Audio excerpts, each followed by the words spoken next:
Sunday morning out here. Not outside because I'm going to church today. Hopefully you guys are going too. But Annie and I are hanging out. Annie thinks we were going outside. I feel bad. She was waiting by the door and I kept telling her, no, today's church day. Yeah, she's not very happy. But that's okay. I'll take her out when I get back. Thanks for joining my channel, where in the mornings I talk about God. I talk about a passage from the Bible. And the good thing about being here at home during my morning live as opposed to outside is I can actually read the passage. So today we're going to be in the Apostle Paul's first letter to the Corinthians. Hey, good morning, Frank. First letter of the Corinthians, chapter 12, verses 21 through 26. Now you can actually read like verses 12 to the end of the chapter, like 12 through 30, I think. But we're going to focus on 1 Corinthians 12, 21 through 26. And we're calling it Elephant Helpers. Elephant Helpers, okay? And I'll explain why after we read the passage from the Bible. Hey, good morning, Vicky. Hope you slept well. I slept average-ish. Look at all the room. There's no Edison now. It's kind of weird. Feels weird, to be honest. I'm so used to it being like right here.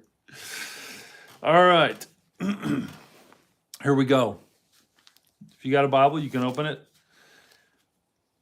to 1 Corinthians 12. We're going to start in verse 21. The eye cannot say to the hand, I don't need you. And the head cannot say to the feet, I don't need you. On the contrary, those parts of the body that seem to be weaker are indispensable, and the parts that we think are less honorable, we treat with special honor. And the parts that are unpresentable are treated with special modesty, while our presentable parts need no special treatment. But God has put the body together, giving greater honor, giving greater honor to the parts that lacked it, so that there should be no division in the body, but that its parts should have equal concern for each other. If one part suffers, every part suffers with it. If one part is honored, every part rejoices with it. Hey, good morning, Dolly. Now we're going to find out why we're calling it Elephant Helpers. I got a couple elephant stories for you today. One night in a Kenyan elephant sanctuary, there was a call that one of the elephant calves fell into a well. And when the rescue team arrived, they could hear the crying and the despair of the elephant down in the well in the darkness. And when they got the elephant out, they discovered that it was missing 2/3 of its trunk because the hyenas got to it and ate 2/3 of its trunk. And they took the calf, when they were taking the calf to a safe haven, they named him Longuro, which means something that has been cut.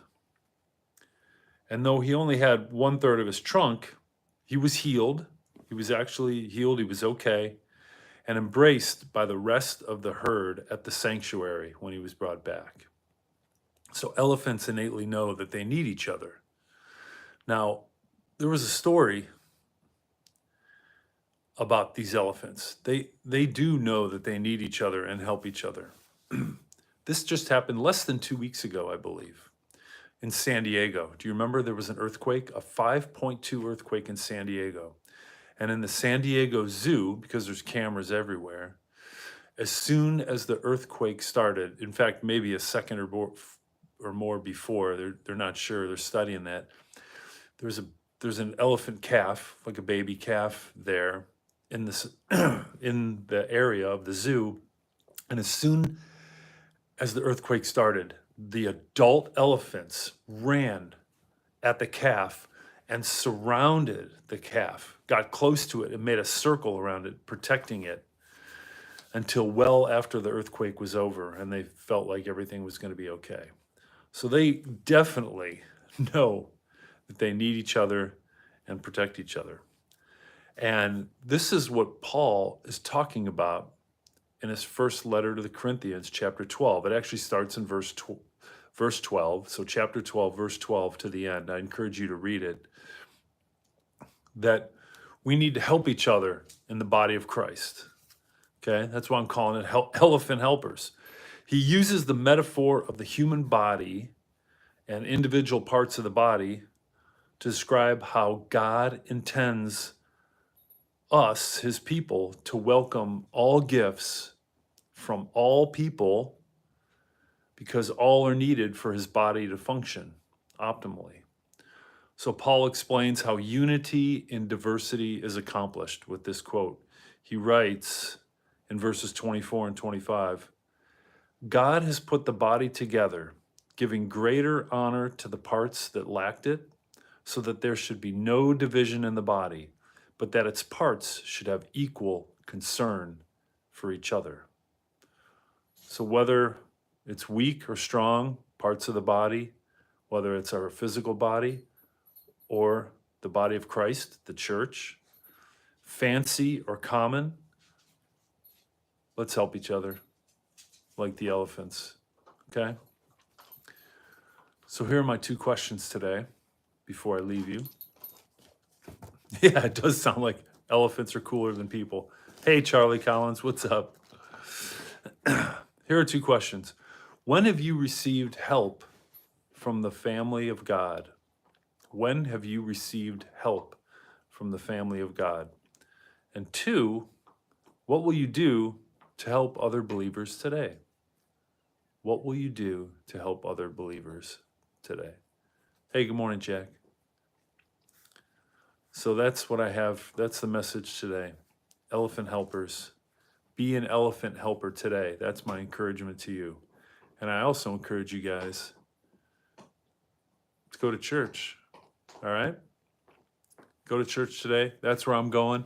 Unfortunately, I got to put Annie in the kennel. She's kind of bummed we didn't go outside today, but she's doing okay with it. Right, Annie?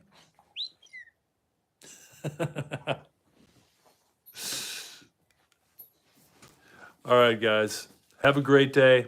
Be an elephant helper. See you tonight. Peace. Thanks, Vicky, Frank, and Dolly for joining, as you always do. Have a great day.